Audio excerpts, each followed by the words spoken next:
Bonjour à tous. Donc, merci d'être là si tôt. Très courageux. Alors, en effet, donc, je m'appelle Jean-Louis Théboul. Je vais animer avec Pierre Asfar une session donc, un peu interactive, c'est-à-dire qu'on va décliner un cas clinique de façon progressive. C'est comme un dossier progressif pour ceux qui font passer des examens du type ECN. Et les diapos sont en anglais, voilà, parce que bon, je ne les ai pas retraduites en français. J'ai l'habitude de le faire plutôt en anglais, ce topo. Mais c'est un anglais assez simple, donc il n'y aura pas, je pense, des difficultés à comprendre. Alors, ça, c'est mes conflits d'intérêts. C'est obligatoire de les montrer, donc les voilà. Alors, c'est l'histoire d'un homme de 68 ans qui a comme antécédent une hypertension artérielle chronique et une bronchopneumopathie chronique obstructive. Il se plaint de toux et de fièvre depuis quelques jours. Et le dernier jour avant d'arriver à l'hôpital, il avait un essoufflement, une dyspnée croissante. Il arrive en fait au service d'urgence. Donc là, on est à H0, comme on dit. Et en fait, il n'est pas très bien. Il a, comme vous voyez, une confusion. Il a des marbrures, des genoux en fait. Il a des crépitants du côté droit, mais également du côté gauche, un peu plus du côté droit, mais enfin, il en a des deux côtés. Et puis là, une fièvre avec une température à 39 degrés. Il est tachypnéique avec une fréquence respiratoire à 40. Il est tachycardique avec une fréquence cardiaque à 104 par minute. Il a une pression artérielle quand il arrive qui n'est pas terrible, vous voyez. Il a 69,34 avec une moyenne à 45 mm de mercure. On le met 10 litres d'oxygène rapidement et il a péniblement une saturation au pulsomètre, oxymètre de pouls, on va dire, qui est à 90%. Alors, vous décidez de l'intuber. On ne va pas discuter de l'intubation. On pourrait faire une question sur est-ce qu'il faut l'intuber, etc. Mais on décide de l'intuber et d'emblée de lui perfuser, après bien sûr, on voit d'abord, 500 ml de soluté de type cristalloïde. La question qui se pose immédiatement, en même temps quasiment de perfuser le soluté de cristalloïde et sans attendre sa perfusion, c'est est-ce que vous rajoutez de la noradrénaline à cette étape-là, à ce stade? Alors je vous propose 3 réponses, toutes simples. L'une c'est oui, l'autre c'est non, et l'autre c'est je ne sais pas. Réfléchissez 2 secondes. On n'a pas de système de vote là pour les réponses, alors on va le faire à l'ancienne, c'est-à-dire en levant la main. Il faut que tout le monde lève la main, bien sûr, que tout le monde joue le jeu. Qui, à ce stade, donc on est en train de commencer les cristalloïdes, et est-ce qu'on donne ou pas de la noradrénaline? Voilà la question. Qui dit oui? Qui dit non? Un certain nombre d'entre vous disent non, mais moins. Et qui dit je ne sais pas? Tout le monde sait. Tout le monde a répondu. Je n'ai pas tout vérifié, mais bon. Alors, qui a dit oui? Et on va prendre quelqu'un qui veut bien se expliquer pourquoi. On va lui passer le micro. Plus personne n'a dit oui. Ah. Bonjour. Alors, Plus fort, plus fort. Plus fort. Donc notre patient, il est hypotendu, il a été modestement rempli. Donc on pourrait considérer qu'il faut poursuivre le remplissage avant de mettre la noradrénaline, mais au bout du compte, tout ce qu'on risque de gagner, c'est un retard à la normalisation de la pression de perfusion. Par ailleurs, il a des facteurs prédictifs pour dire que le remplissage ne sera pas peut-être suffisant. Il est en détresse respiratoire. C'est un bronchopathe, on le ventile, il y a de fortes chances qu'il y ait un retentissement hémodynamique important. Si pas de bol, il était, ce qui n'est peut-être pas le cas avec 42 fréquences, mais s'il était hypercapnique sur son terrain, la levée de l'hypercapnie ne va sûrement pas améliorer la pression artérielle. Et puis enfin, il a un sepsis qui est marqué. Donc on a plusieurs éléments pour penser que le remplissage ne sera pas suffisant. Et puis en définitive, après tout, s'il n'a qu'une heure de noradrénaline, est-ce que c'est vraiment bien important ? Qui est-ce qui a dit... D'accord, merci. Qui est-ce qui a dit non ? Oui. Allez-y, il a levé la main le premier. Vous avez un autre micro, c'est super. Alors ? Non, moi j'ai dit oui parce qu'il y a aussi une pression diastolique qui est très basse. Là, ouais, d'accord, donc vous êtes dans le oui, vous ? Oui, voilà. Donc c'est juste pour rajouter un petit peu le... Tout le monde ne va pas y passer, hein, mais allez-y. Si vous avez d'autres éléments... non, moi je ne dis pas oui. En fait, moi je dirais probablement non, parce que je sais que c'est un patient qui est BPCO, probablement ça, il a une détresse respi peut-être habituelle, et puis j'attendrai les 500 millilitres de cristalloïdes avant de... Donc il y a deux... Je pense que j'attendrai. D'accord, j'attendrai. Bon, ça c'est une chanson. Mais il y a donc deux attitudes. Les gens qui sont pressés, qui disent non, il faut quand même aller vite là parce qu'il y a une pression très basse. Diastolique bien sûr, mais quand on a une pression très basse, la diastolique est forcément basse. Et puis ceux qui disent j'attends de voir les 500 cc. C'est ça, pratique, hein ? D'accord. C'est les deux attitudes habituelles qu'on retrouve, en effet, mais enfin, on trouve moins cette attitude d'attente, surtout dans un cas à 45 de moyenne, que l'attitude de donner de la noradré. Alors, moi j'aurais répondu aussi oui. Vous n'êtes pas étonnés, pour ceux qui me connaissent, et vous avez tous les deux travaillé avec moi devant. J'aurais dit oui parce que la diastolique est basse, la moyenne est basse, et il ne faut pas trop se poser de questions non plus. Il a très probablement un tonus vasculaire bas. Quand on a une diastolique à ce niveau-là, c'est qu'en général, on a un tonus bas, d'autant plus qu'il a une tachycardie. Normalement, la tachycardie devrait élever la diastolique. Ça suggère, bien sûr, dans ce contexte, une origine septique.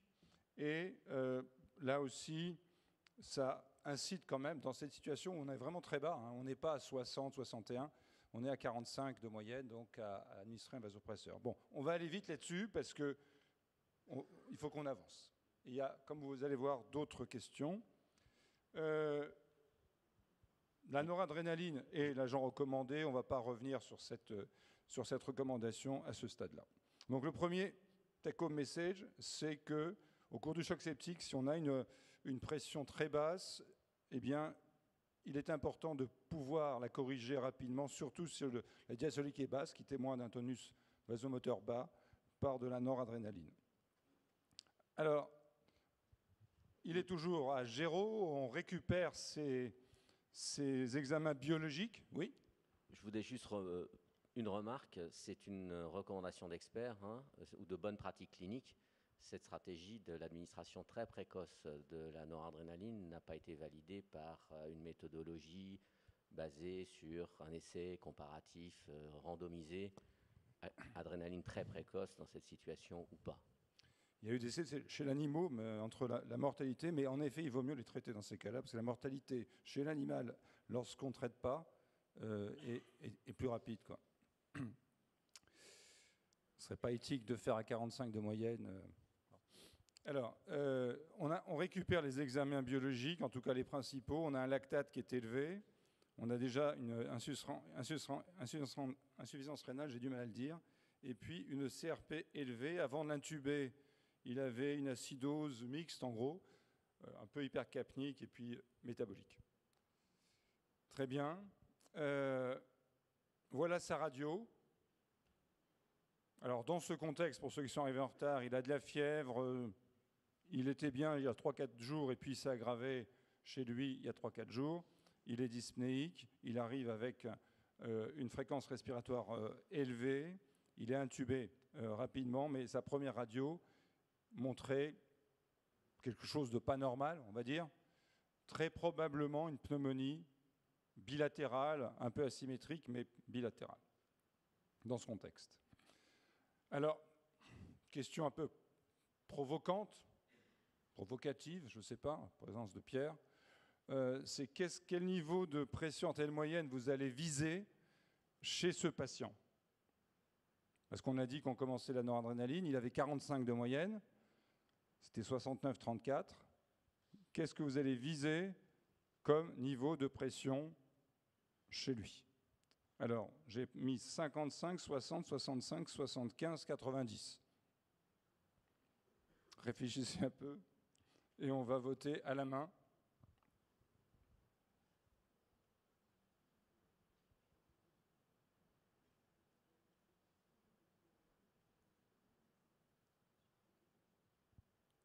Alors, qui vote pour 55?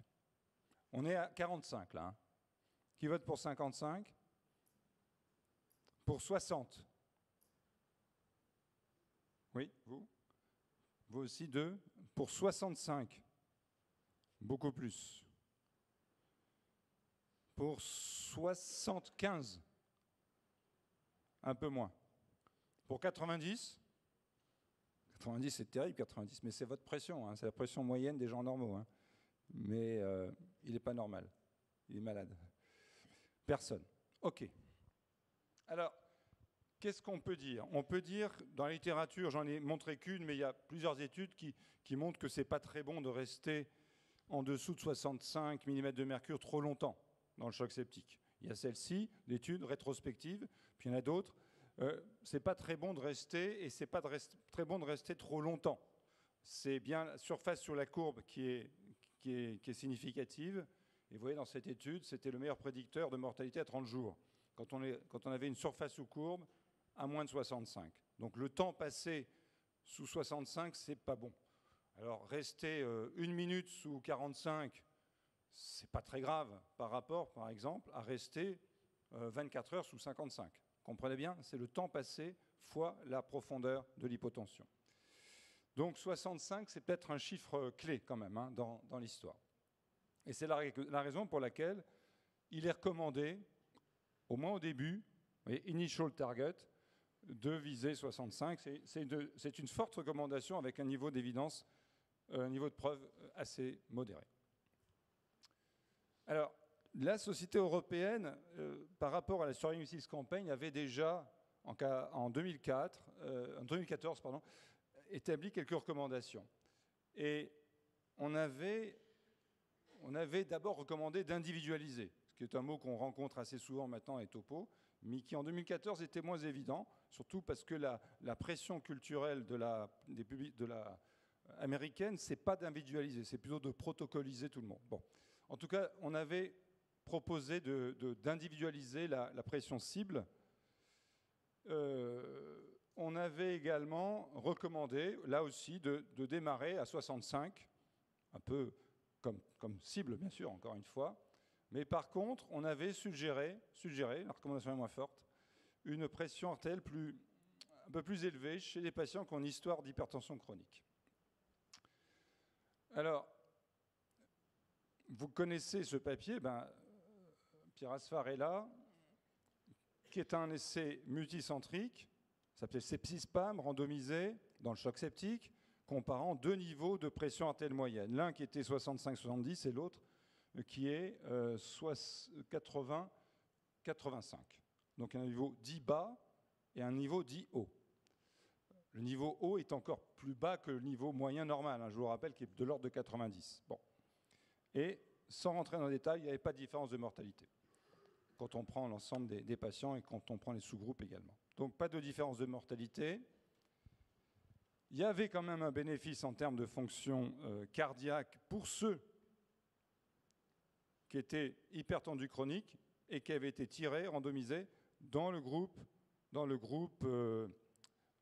pression cible plutôt élevée.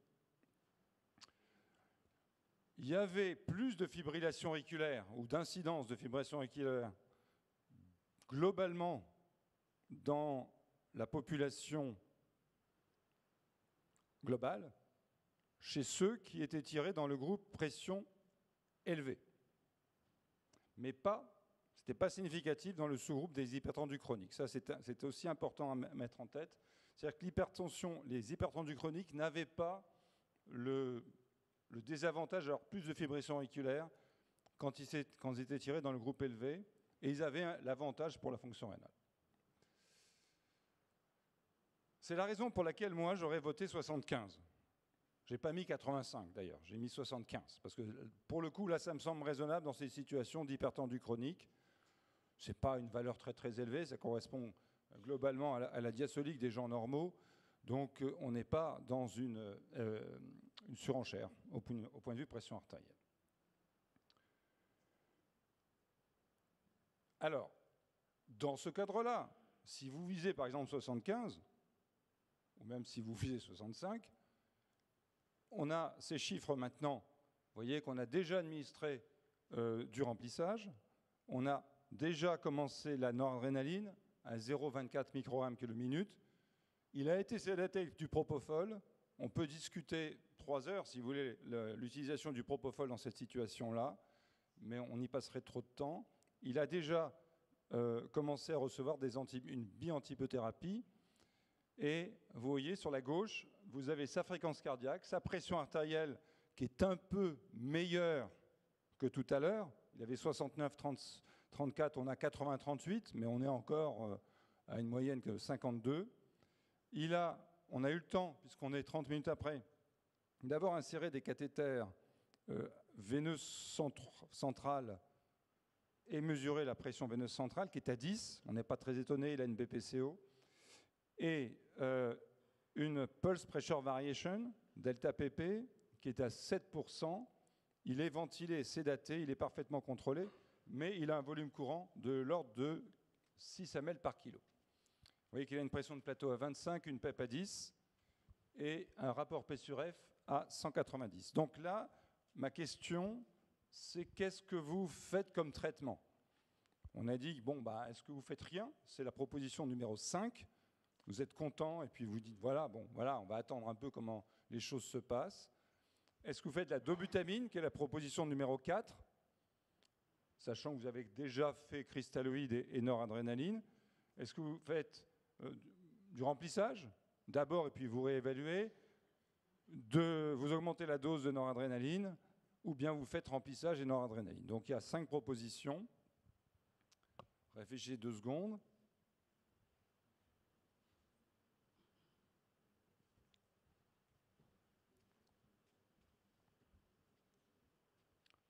Alors je vous prends un brûle pour point, comme on dit, c'est une expression qu'on utilise de temps en temps, que j'aime bien, dès le matin, comme ça. Ne pensiez pas qu'à 9h moins le quart, vous en seriez à vous poser des questions métaphysiques.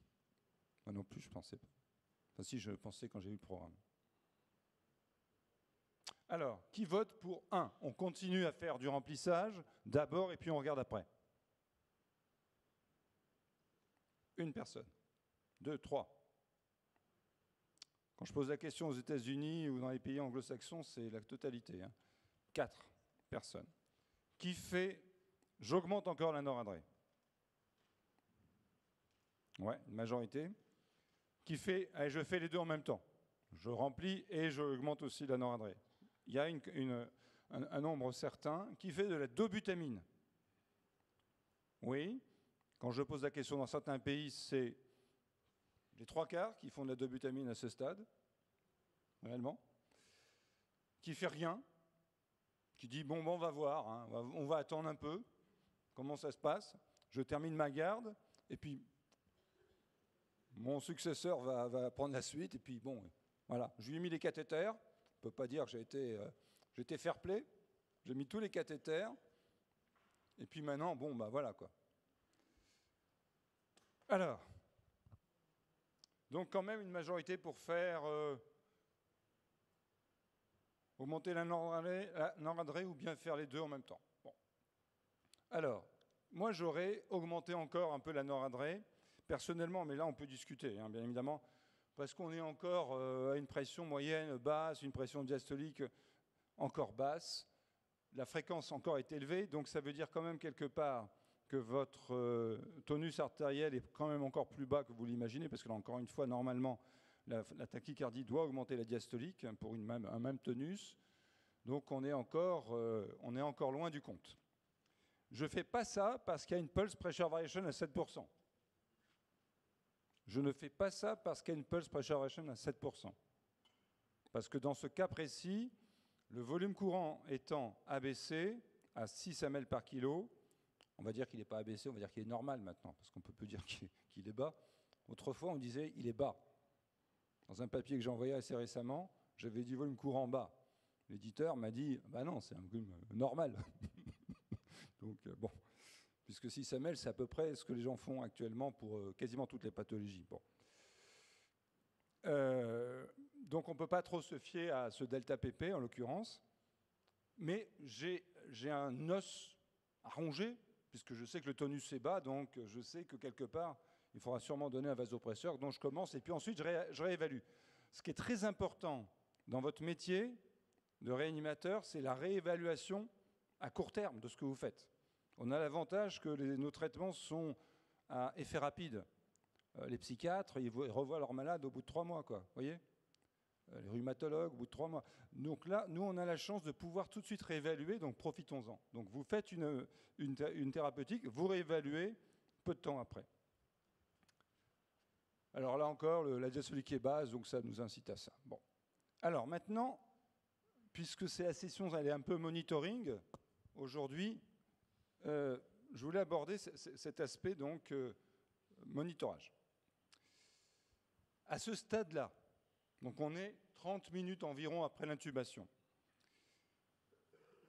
Il est en réa, hein, bien sûr, vous l'avez sorti des urgences. Bon. Qu'est-ce que vous faites ? Et là, vous pouvez répondre plusieurs choses. Hein, on peut répondre plusieurs choses. Mais qu'est-ce que vous faites initialement ? Non, allez, on va répondre qu'une chose. Qu'une chose. C'est plus simple. Qu'est-ce que vous faites tout à fait initialement, là, maintenant ? Vous êtes à 30 minutes. Vous avez déjà donné un traitement, débuté un traitement de remplissage vasopresseur. C'est déjà pas mal, hein, 750 ml en 30 minutes. Vous avez commencé à une certaine dose de noradrénal, vous êtes prêt d'ailleurs à l'augmenter. Est-ce que vous êtes content avec votre monitorage de pression artérielle uniquement et de PVC ? Réponse numéro 5. Est-ce que vous mettez en place un cathéter artériel pulmonaire ? Réponse numéro 4. Est-ce que vous mettez en place une thermodilution transpulmonaire, réponse numéro 3. Un monitorage du débit cardiaque non calibré. Alors, je ne sais pas si je vais vous donner des noms de marques, mais enfin, vous connaissez, bon, non calibré. Ou bien une échographie cardiaque. Réponse numéro 1. Alors, qui répond ? Rien de plus. On va commencer par l'ordre... Le numéro 5. Rien de plus. Je ne fais rien de plus. Je suis content. Je ne veux pas l'embêter. Je ne veux pas être invasif en plus. Je veux pas... C'est compliqué. Donc, je suis content avec ma pression artérielle et ma PVC. Personne ? Qui fait cathéter artériel pulmonaire ? Réponse 4. Pierre. C'est normal. Qui fait réponse 3 ? Thermodilution transpulmonaire. Une personne, 2, 3. Qui fait monitorage du débit cardiaque non calibré. Une personne, et qui fait une échocardiographie ou qui demande une échocardiographie. Voilà, la majorité des personnes, et je suis d'accord avec vous, à ce stade-là, le plus tôt possible, on va dire, mais on est quand même tôt, on est à 30 minutes, on a démarré quelque chose, il est logique de demander ou de réaliser une échocardiographie. Alors, deuxième take-home message, c'est l'échographie cardiaque et la modalité préférée pour évaluer initialement donc, le type de choc opposé aux autres techniques plus invasives. Et ça, il y a quand même 2 papiers relativement récents qui viennent de la Société européenne, de soins intensifs, les IGM, et le consensus. Et puis un autre papier qu'on avait réalisé, c'est la section cardiovasculaire de l'ESIGM, avait également proposé, c'est un espèce de consensus, c'est plutôt un rapport d'experts, également une stratégie de monitorage plaçant l'échocardiographie en première intention. Alors, on réalise l'écho et grosso modo, sans rentrer dans les détails, elle est grosso modo normale. En tout cas, elle n'est pas normale. On aurait pu s'attendre un peu à une fonction droite, un peu altérée, mais ce n'était pas le cas. Bon, voilà, ce n'était pas le cas. Voilà, je ne vais pas vous inventer une dysfonction droite. Il ne l'avait pas. C'est un cas vrai, hein, bien sûr. Alors, on est 45 minutes après. On a doublé la dose de noradrénaline.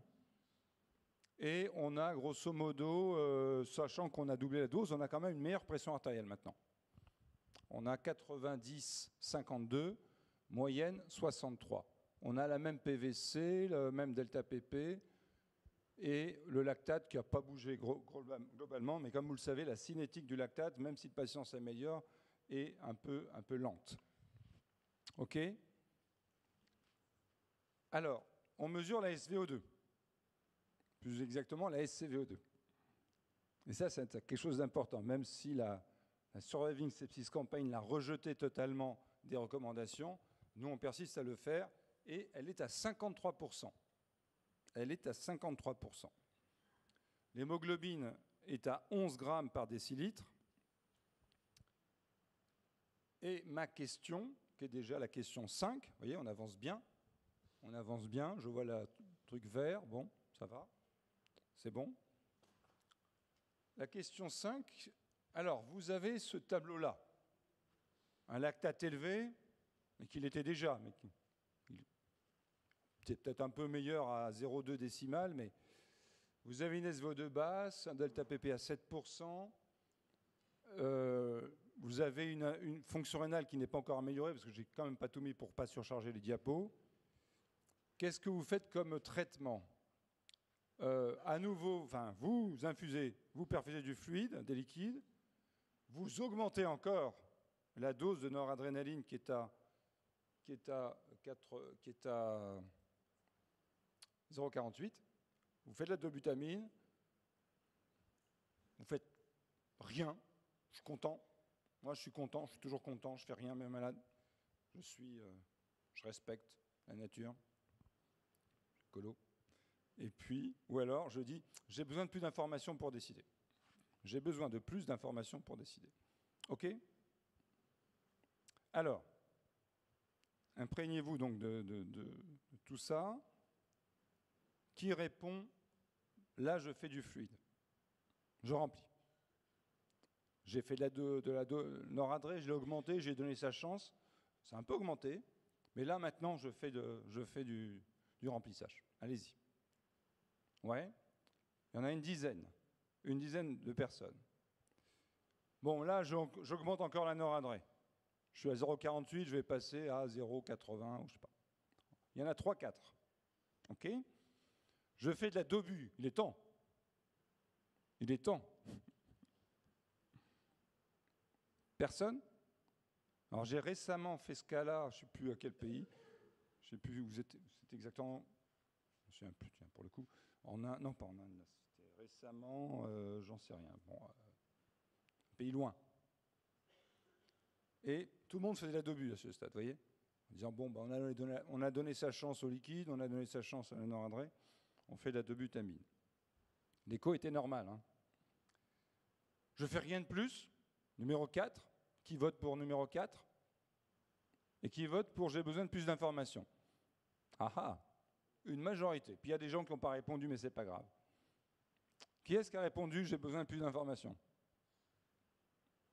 Du coup, il y en a moins, parce qu'ils savent que je vais poser la question. Alors, pourquoi ? Quelle information ? La question, c'est quelle information, bien sûr. Le débit cardiaque. Et vous ? Pareil, les déterminants de la SVO2. Alors, les déterminants de la SVO2, moi, je peux vous dire que le débit cardiaque, il est bas. Hein, parce que la SVO2, elle est basse. L'hémoglobine n'est pas très basse. Bah, la consommation, d'accord, mais enfin, c'est un type qui est sédaté, ventilé. J'imagine pas qu'il ait une consommation énorme. Donc, il reste quoi ? Il reste, en gros, le débit cardiaque. Regardez l'eau pulmonaire aussi. Regardez l'eau pulmonaire. Donc, c'est encore autre chose. Là, il faut mettre un dispositif particulier. D'accord. Donc, vous, quand vous avez répondu « j'ai besoin de plus d'informations », c'était l'eau pulmonaire. Et vous, c'était la mesure du débit cardiaque. Alors, est-ce qu'il y a d'autres propositions? Oui. La précharge dépendance. C'est-à-dire, voilà, il faut voir est-ce qu'il va répondre à un test de remplissage. Un petit test de remplissage, est-ce qu'on va améliorer quelque chose avec un test de remplissage? C'est quoi l'information? Je viens de voir donc le précharge dépendante, soit par le débit cardiaque, soit par l'ITV, donc sous-aortique, voir est-ce qu'il y a une... Un test de remplissage. Voilà, un test de remplissage, oui. C'est pas la première réponse, non? C'est pas ça. C'est pas pour vous donner du fluide, c'est pas la même chose que donner du fluide. Ben oui, mais c'est pareil, parce que de toute façon, on donne jamais comme ça. On donne toujours quantité et puis on voit. C'est ça, en fait. Donc vous faites du fluide. Mais vous regardez les effets sur le débit cardiaque, c'est ça que vous voulez dire. D'accord. Oui. Oui, vas-y, Pierre, en attendant. Vas-y. En fait, l'échographie ne répond pas au fait que le patient soit précharge dépendant, donc on a besoin de ça. Du débit cardiaque, donc dites qu'il n'est pas bon, de la saturation, et après ça, on peut réfléchir. Et alors, qu'est-ce que vous faites comme pour l'information que vous voulez avoir, c'est quoi? Ma précharge dépendance. Ah, précharge dépendance, ouais. D'accord. D'accord. Donc vous êtes d'accord à quelques-uns. Donc, au vu de ce dossier, le loup, c'est qu'il faudrait augmenter son débit cardiaque. Et j'ai deux solutions pour augmenter son débit cardiaque. Soit j'améliore sa précharge, soit j'augmente son inotropisme. Or, l'écho nous dit que, a priori, le VG n'est pas KO, mais plutôt OK. Et donc, il faudrait tester si, en augmentant la précharge, je vais augmenter son volume d'éjection systolique et ipso facto, éventuellement, son transport en oxygène. Pas sûr, parce que si j'augmente sa précharge en augmentant son hémodilution, il n'est pas évident que le transport en oxygène reste identique. Donc il faut tester. Il faut tester, voir s'il est précharge dépendant, faire la mesure avant et après. En fait, la question, elle n'est pas simple du tout ici. Alors, je suis à 90% d'accord avec Pierre. 90%. En effet, on a la certitude, quasiment, je vous dis avant, que le débit est bas. Parce qu'une SVO2 basse comme ça, moi j'étais surpris, pour être franc. Donc, c'est pas l'hémoglobine, c'est pas la SAO2, c'est pas la VO2, tout ça, c'est le débit. Donc il est bas. Comme le dit Pierre, soit c'est l'inotropisme, auquel cas, mais on a une écho qui ne montre pas, alors qui n'ont pas vraiment de fonction inotrope altérée, soit c'est un problème de remplissage. Bon. Donc j'ai presque la certitude, comme il le dit, qu'il faut faire du remplissage. Mais j'ai un petit problème. J'ai un petit problème et je le sais qu'il faut le remplir. Mais je préfère me prémunir. Me prémunir de si jamais ça ne se passe pas bien. Si jamais ça ne passe pas bien et que le patient meurt de votre remplissage, alors vous allez me dire si vous faites un fluid challenge, bon, mais votre fluid challenge c'est quoi, 10 ml, c'est ça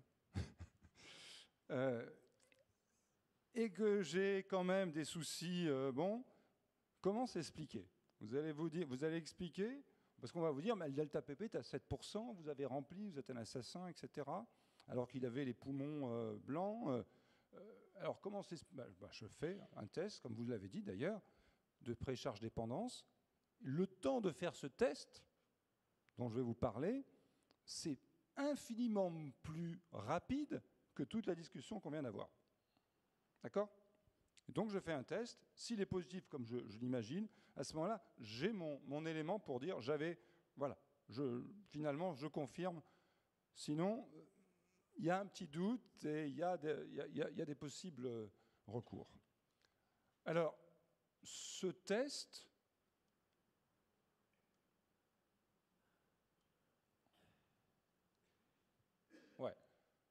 alors, delta PP d'abord. Delta PP, il est à 7%, il n'est pas très bon. Vous savez que s'il était élevé, ce serait plutôt en faveur d'une précharge dépendance, mais il ne l'est pas. Alors, delta PP, c'est très bien lorsque les patients sont ventilés à volume courant au moins égal à 8 ml par kilo, et ça prédit bien, comme dans cette méta-analyse, la réponse au remplissage. Mais il y a des limites, et les limites sont assez nombreuses, et en particulier le volume courant. Et ici, on était dans une situation d'ARDS, je veux dire que c'est un ARDS, avec volume courant à 6 ml par kilo, et donc je sors un peu des conditions de validité du paramètre. Alors, c'est la raison pour laquelle j'aimerais un peu plus, et c'est un peu plus, quand on suit cet algorithme-là qu'on vient de publier, eh bien, on est dans la situation de bas volume courant et on propose, dans ces cas-là, d'utiliser delta pp. On n'a pas besoin d'un moniteur de débit cardiaque. Je répète, on n'a pas besoin d'un moniteur de débit cardiaque. Et à ce moment-là, on fait ce qu'on appelle un VT Challenge, un Tidal Volume Challenge. Alors, c'est une étude qui avait été réalisée en Inde il y a quelques temps, publiée l'année dernière, et qui, il y a 2 ans maintenant, qui avait montré que quand le delta pp n'était pas capable, PPV, de prédire la réponse au remplissage à 6 ml par kilo, on pouvait améliorer sa pertinence en augmentant le volume courant de façon transitoire de 6 ml à 8 ml dans l'étude et regarder comment ce delta pp évoluait. Vous voyez que lorsqu'on fait ce Tidal Volume Challenge, le PPV tout d'un coup mesuré à 8 ml par kilo, le remplissage s'effectuera ultérieurement à 6 ml par kilo, bien sûr. Déjà, la R sous la courbe de prédiction est meilleure, mais ce qui est encore meilleur, c'est le changement de delta pp, simplement le delta de delta. Et quand ce delta est au-delà de 3,5, alors on prédit la réponse au remplissage de façon presque miraculeuse dans cette étude, ça demande confirmation, un R sous la courbe à 0,99, c'est-à-dire qu'on le sensibilise, on sensibilise la méthode, et à ce moment-là, on utilise ce même delta pp qui ne marchait pas très bien pour lui donner de la valeur. Voilà ce qu'on peut faire dans cet exemple précis. Et c'est ce qu'on a fait. On a fait un Tidal Volume Challenge et il a monté de 5%. C'est-à-dire qu'il était à 7%, il est passé à 12%. D'accord ? Et là, on peut dire, écoutez, il a bien augmenté. Ce patient, ça ne m'étonne pas, ça ne nous étonne pas, mais ce patient est précharge dépendant en effet. Mais là, j'ai un peu plus d'assurance. Vous allez me dire, vous compliquez les choses, ce n'est pas compliqué. Encore une fois, c'est très court, moins d'1 minute, ça fait déjà 5 minutes qu'on parle de ça, donc on aurait eu largement le temps de réaliser le test. Alors, je reprends les données, 3e élément, donc 3e take-home message. En cas de bas volume courant, les changements de delta pp au cours d'un Tidal Volume Challenge peut prédire la réponse au remplissage. Tu préfères la mesure de la variation du delta pp ou un lever de jambe passif? Est-ce que te conviendrait également? C'est une excellente question. On ne s'était pas du tout... on improvise, qu'on a dit, on va voir. La mesure du lever de jambe passif, c'est un peu universel. On peut le faire dans toutes les situations. Mais ça nécessite une mesure du débit cardiaque. Ça nécessite une mesure du débit cardiaque en temps réel. En temps réel. Alors, bien sûr, on peut faire l'écho, on peut refaire l'écho, et on peut faire l'intégrale temps-vitesse à l'écho. Mais si vous avez déjà une ligne artérielle chez un patient qui est sédaté et qui est en ventilation contrôlée, qui a déjà un delta pp, il suffit de regarder comment il change. C'est encore plus simple que d'amener l'appareil d'écho, de faire une mesure de l'intégrale temps-vitesse avant et pendant le lever de jambe passif. Excusez-moi, vous pouvez apporter une précision sur cette variation de la pulse pressure variation? Dans votre exemple, votre patient, il n'atteint pas le seuil de significativité de ce qui avait été décrit initialement, puisqu'il monte à 12. Non, c'est même pas ça. Ma question il n'y a pas de seuil de significativité. Non, excusez-moi, Bertrand, excusez-moi de vous interrompre. Il est à 6 ml par kilo, donc laissez tomber. S'il avait eu, en effet, 15% de delta pp, j'aurais dit, il est précharge dépendant, il n'y a pas de souci. Je me suis mal fait comprendre. Quand on le met à 8 ml/kg, on est dans des conditions d'interprétabilité, vous montez à 12%, ce qui est à la limite du seuil, on va dire qu'on est en zone grise. Prenons un cas plus caricatural, vous partez de 3% avec un VT bas, vous dites c'est pas interprétable, vous faites le VT challenge, et pas de bol, vous montez à 9%. Voilà. Donc vous avez une variation significative, exactement. Mais vous n'atteignez toujours pas le seuil de significativité initialement décrit. Comment vous interprétez? Non, parce que ce que vous parlez du 12 ou 13%, mais c'est fait pour un remplissage qui est effectué à 8 ml/kg. Ici, le remplissage est à 6 ml/kg. On n'est plus dans les mêmes... Le VT challenge, si ça augmente de 4,5%, même si ça part de 3%, ça... Voilà. D'accord ? Même si on n'atteint pas ce que vous appelez, vous, le Graal, c'est-à-dire le 12%, 13%. même s'il n'attend pas, mais le fait qu'il ait augmenté, dans le cas présent, on avait plein de patients qui en fait avaient un delta PP de base à 5 ou à 4%, mais le fait qu'ils aient augmenté de plus que 3,5%, c'était un facteur qui était significatif pour la prédiction de la réponse au remplissage. Voilà. C'est une bonne question, celui-là, en effet. Alors, donc là, oui, pour le lever de jambe, voilà. Tu vois, là, c'est beaucoup plus simple. Tu as le truc, bon, tu le fais varier en augmentant le volume courant. Ça ne me semble pas compliqué. Alors, 6 heures après, donc on l'a finalement rempli. Il a reçu au total 1250. 6 heures après, naturellement, c'est un dossier progressif, comme on dit, hein, à l'ECN, donc qui va disparaître au demeurant. 6 heures après, il se dégrade à nouveau. Ça ne nous étonne pas, les patients de réa, c'est comme ça. Il se dégrade et on refait une mesure de SVO2 centrale. Vous voyez qu'il est à 80%. Alors qu'il s'était amélioré, il était monté à 69%, je crois, après le remplissage. Là, maintenant, il est à 80%. Le lactate remonte, 5,9. La pression artérielle rebaisse, puisqu'on est à nouveau à 47 de moyenne, avec 32 de diastolique. On a un delta PP, on est toujours à 6 ml par kilo, à 9%. PVC, elle ne bouge pas. Autrefois, on disait que c'était comme le prix des cigarettes, mais maintenant, les cigarettes augmentent considérablement. Quand ça ne bougeait pas, on disait que c'était comme le prix des cigarettes, mais ça a totalement changé, heureusement. Et puis, le rapport P sur F s'est dégradé considérablement. Il a 90 de rapport, donc il est devenu SDRA sévère, quoi. Voilà. Ça, c'était 6 heures après. On fait une écho à nouveau, ça n'a pas changé. Qu'est-ce que vous faites de façon urgente? Est-ce que vous faites quelque chose déjà? Vous pouvez faire rien, c'est la réponse numéro 5. Est-ce que vous faites encore un peu plus de remplissage, de la dobutamine, vous augmentez la noradré, vous faites noradré plus remplissage?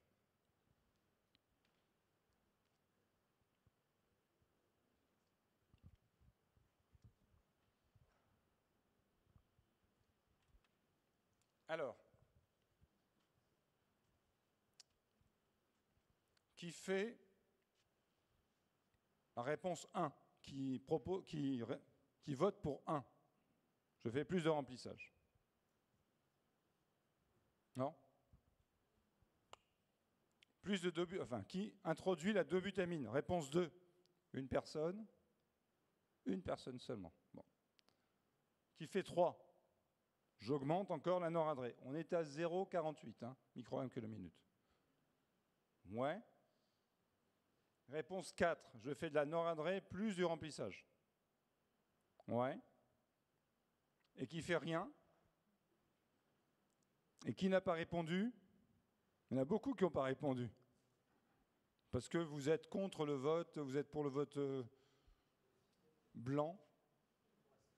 Pour la 6e réponse. Alors, laquelle? On manque d'informations. Quelle information vous permet... Attendez, on va vous passer le micro. Manifestement, les conditions ventilatoires se sont dégradées. Ouais. Elles peuvent être à cause de l'altération hémodynamique. Ça peut être potentiellement lié au remplissage ou à une complication mécanique ventilatoire. Enfin, il faut pousser plus avant. Et quoi? Eh ben, on peut rechercher un pneumothorax, on peut aller faire... Alors, c'est sûr que là, pour la variation, on n'aura pas, mais l'eau pulmonaire, sait-on jamais. Alors, c'est dommage qu'on ne l'a pas fait au début, mais la variation de l'eau pulmonaire aurait pu être informative. Pourquoi c'est dommage qu'on ne l'ait pas fait au début? Là, on n'a pas la variation.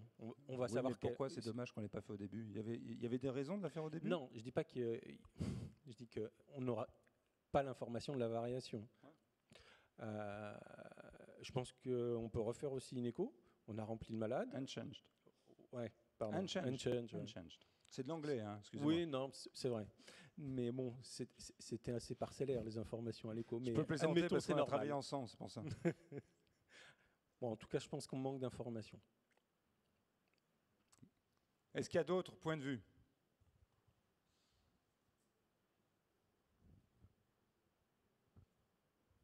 Oui. Oui. entre les deux diapos, on n'a pas eu l'évolution de la pression entre les deux avec la thérapeutique qui a été faite. Je trouve qu'on n'insiste pas assez sur, il y a la profondeur de l'hypotension, mais sur la durée. Donc là, votre dernière diapo, vous dites on est à H plus 6. Ouais. Entre les deux, on ne sait pas pendant combien de temps. Oui, vous avez raison. Alors, juste après, quand on a fait ce remplissage en plus, on est passé de 750 à 1250, ça n'a pas fait grand-chose sur la pression artérielle, c'est vrai. Ça a baissé le lactate et ça a amélioré considérablement la SCVO2. Donc on peut estimer que le débit il a augmenté quand même, hein, sinon ce ne serait pas compréhensible. C'est un peu hémodilué d'ailleurs, comme l'a dit Pierre, ça a un peu hémodilué, bon, mais enfin on a un bénéfice net sur la SCVO2, voilà ce que je peux vous dire. Alors ensuite il reste à peu près correct jusqu'à cette dégradation qui est une dégradation 6 heures après. Donc on est 4 heures après en gros, ou 5 heures après les datas d'avant. Alors vous disiez un truc, oui. Oui, moi je pensais juste qu'il se dégrade sur le plan respiratoire, donc il faut essayer d'améliorer un petit peu l'hémodynamique et proposer un DV. Je pense après, c'est vrai qu'on manque d'informations. Oui, on manque d'informations. C'est-à-dire, qu'est-ce que vous auriez comme information?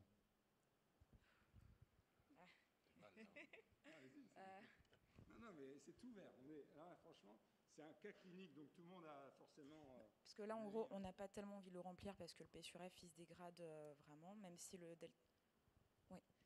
On n'a pas envie de le remplir parce que le P sur F, il se dégrade. Enfin, moi, personnellement, j'aurais pas envie de le remplir. Et ouais, j'essaierai d'améliorer l'hémodynamique et de le mettre en DV pour améliorer et l'hémodynamique et le... Alors, il est vrai que le DV, comme elle dit, c'est-à-dire le décubitus ventral, prone positioning, ça peut faire du bien l'hémodynamique. Pas toujours. Et quand ça fait du bien, c'est relativement modeste quand même. Hein. C'est pas, et j'aurais tendance à dire, pour avoir travaillé le sujet dans un papier, que c'est surtout ceux qui ont une dysfonction ventriculaire droite qui bénéficient du DV. Ça diminue considérablement les résistances vasculaires pulmonaires. Et ceux qui ont une dysfonction droite, à mon avis, c'est presque une indication supplémentaire à faire un DV. En tout cas, ça incite, lorsqu'on a pris la décision, à le faire, en tout cas. Parce que ça améliore bien le ventricule droit. Ici, l'écho était inchangé, normal, en gros. Bon. Qu'est-ce qu'il y a comme autre opinion sur j'ai besoin de plus d'informations? Oui.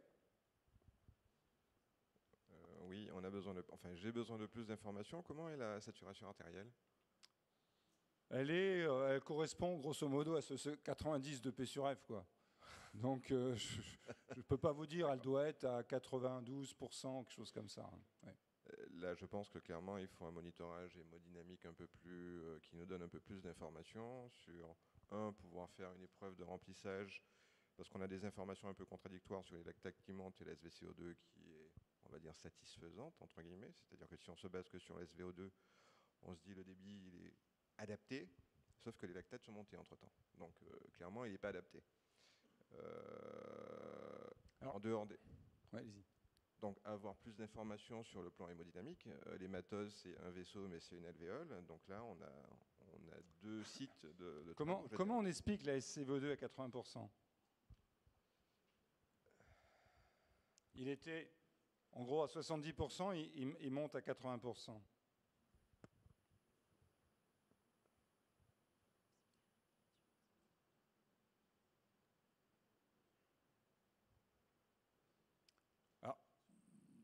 Je ne suis pas dedans, hein, mais la plus probable explication, c'est quand même qu'il y a un relargage de médiateurs. On a une situation où il s'est aggravé au niveau septique, au niveau inflammation, et que là, on a des troubles d'extraction d'oxygène qui sont plus marqués qu'au début. Et que ça explique pourquoi on a une SCVO2 qui est proche de la SAO2. Il extrait moins qu'avant. Donc il y a un processus inflammatoire qui s'est aggravé, probablement d'origine pulmonaire ou associée, puisqu'on a aussi en même temps un rapport P sur F qui s'aggrave. Donc on est plutôt dans ce cadre-là. Ce n'est pas parce qu'il va beaucoup mieux qu'il a une SCVO2 de 80%. Ce n'est pas un signe de bien-être, mais c'est sûrement un signe d'extraction d'oxygène altérée. c'est un signe très péjoratif, en effet. C'est une courbe en U, et plus c'est une courbe en U, et plus les saturations veineuses sont élevées, plus il y a une surmortalité. Donc avoir une SCVO2 et une SVO2 élevée, c'est péjoratif, c'est qu'il y a une extraction en oxygène qui ne se fait plus en périphérie.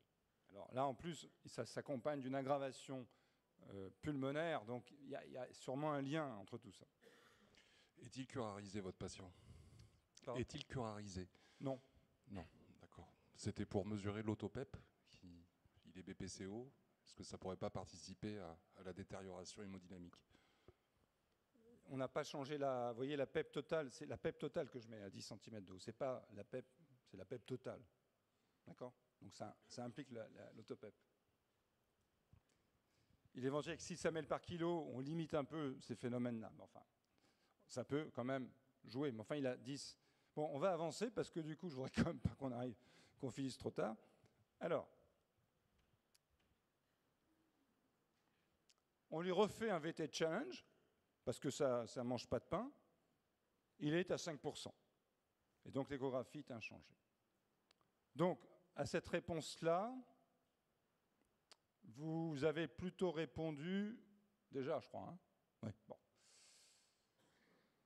Bon, là, je crois qu'il faut donner un vasopresseur, parce que manifestement, alors on peut discuter sur le vasopresseur, mais ce n'est pas l'objet aujourd'hui. Par contre, venez dans la session un peu plus tard dans la matinée, on reparlera de ça. À 11h, entre 11h et midi 20. Et qu'est-ce que vous faites en termes de monitorage? Voilà, la question c'est ça. Est-ce qu'à ce stade-là, on ne fait rien de plus? La réponse numéro 1, on dit bon ben non, ça va, moi je suis écolo d'ailleurs. Un cathéter artériel pulmonaire, une thermodisson transpulmonaire, un appareil de monitorage débit cardiaque ou une bioréactance. À ce stade-là, donc SDRA plus choc. Alors, qui répond 1?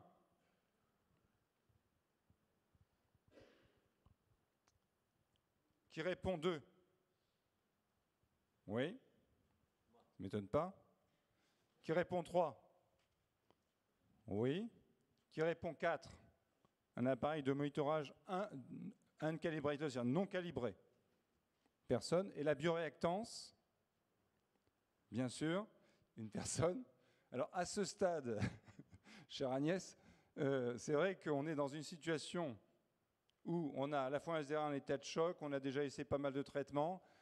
L'indication de la bioréactance, c'est peut-être des malades un peu moins sévères ou d'autres types, ou peut-être à un stade plus précoce que ce genre de patient. Quant au cathéter, au monitorage non calibré, il n'a pas sa place ici.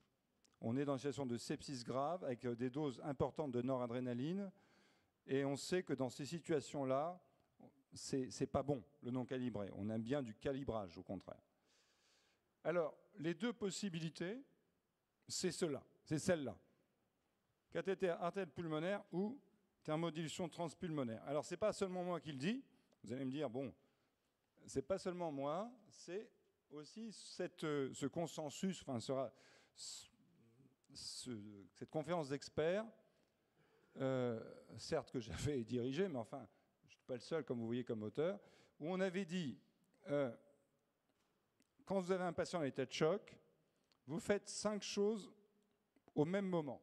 Vous mettez en place un cathéter veineux central, un cathéter artériel, une échocardiographie, on l'a vu, vous mesurez le lactate et vous faites une évaluation clinique, bien évidemment. Et puis, vous regardez s'il y a un ARDS associé, un SDRA associé. S'il n'y a pas de SDRA associé, vous faites un traitement. Si ce traitement est positif, très bien, vous êtes content et vous continuez le même monitorage jusqu'à la résolution du choc. Si par contre la réponse est insuffisante, ce qui est le cas ici, ou bien s'il existe d'emblée un ARDS, à ce moment-là, il faut faire une technique plus avancée, une technologie plus avancée, plus sophistiquée, soit un cathéter artériel pulmonaire, surtout dans les cas de dysfonction droite, ou bien un cathéter de type thermodilution transpulmonaire, qui fait aussi du pulse conto. Voilà, un petit peu on n'a pas départagé les deux, Pierre, tu vois, on n'a pas départagé les deux, c'est au choix des habitudes ou des expériences des uns et des autres. Alors, l'avantage de la thermolution transpulmonaire, c'est qu'elle permet de mesurer l'eau pulmonaire, et c'est, en tout cas, bon, je vais passer là-dessus, parce que c'est pas le temps, et puis c'est pas le sujet. Voilà, l'eau pulmonaire, c'est un paramètre important.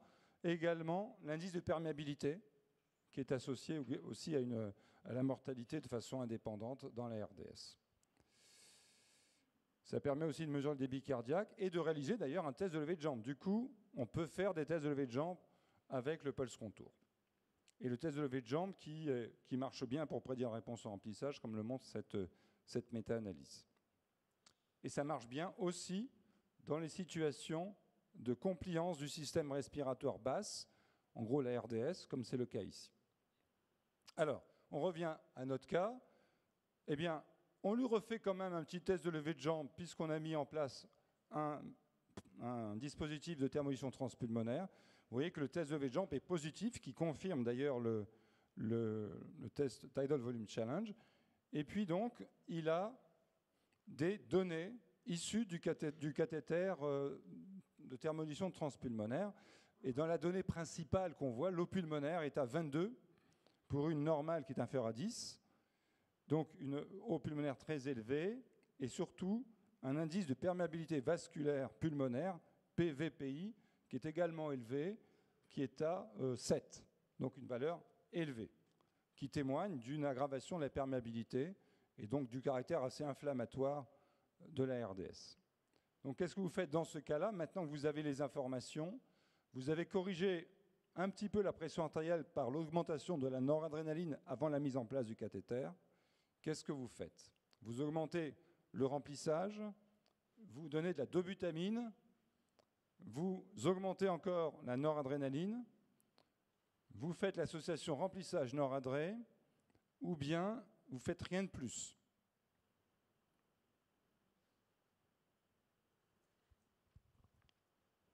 Il nous reste 4 minutes. 4 minutes.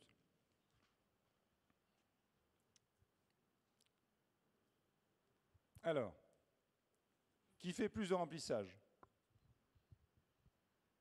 Non? C'est vrai qu'on est un peu freiné par cette eau pulmonaire élevée et surtout la perméabilité très élevée. Qui fait de la dobutamine? Oui, malgré l'écho inchangé. Qui fait encore qu'augmente la noradré, qui est déjà à 0,60 microgrammes kilo minute. Un certain nombre d'entre vous faites ça. Qui fait association remplissage noradré? Pour le coup, non. Et qui fait rien de plus? Non, il y a pas mal de gens qui n'ont pas répondu. Mais bon. Alors, moi, j'aurais encore augmenté, c'est vrai. Bon, on est encore à des doses... bon, on discutera tout à l'heure des doses plus tard dans la matinée, des doses de noradré. Mais bon, encore raisonnable d'augmenter, en effet. Surtout parce qu'on a encore une pression basse et une diastolique basse. Et la dobutamine, ce n'est pas très indiqué, on va dire, parce qu'on sait qu'on a une fonction cardiaque normale, l'écho est normal, le CFI, Cardiac Function Index, est normal. Le remplissage est à risque de noyer encore le poumon parce que la perméabilité est très élevée. Alors on est monté à 1 microgramme kilo minute. Et on a mis de l'hémisuccinate, d'hydrocortisone, parce que cette escalade-là, à mon sens, je ne sais pas ce que pense Pierre-Édouard, mais à mon sens, justifie à un moment quand même qu'on mette de l'hémisuccinate, à mon sens. Je sais qu'il y a un débat, mais là, on est dans une escalade de dose, on arrive à 1 microgramme kilo minute, ça ne me paraît pas déraisonnable. On a commencé une hémofiltration, bien évidemment. Enfin, bien évidemment, il est en insuffisance rénale, et dans ce contexte-là, on l'a commencé. Et en effet, il va un peu s'améliorer, je vais vite, au niveau des paramètres cliniques. Bon, des paramètres, paracliniques. Mais, et donc le quatrième message, c'est l'estimation de l'eau pulmonaire et de la perméabilité vasculaire pulmonaire peut aider dans ces situations à éviter un fluid overload.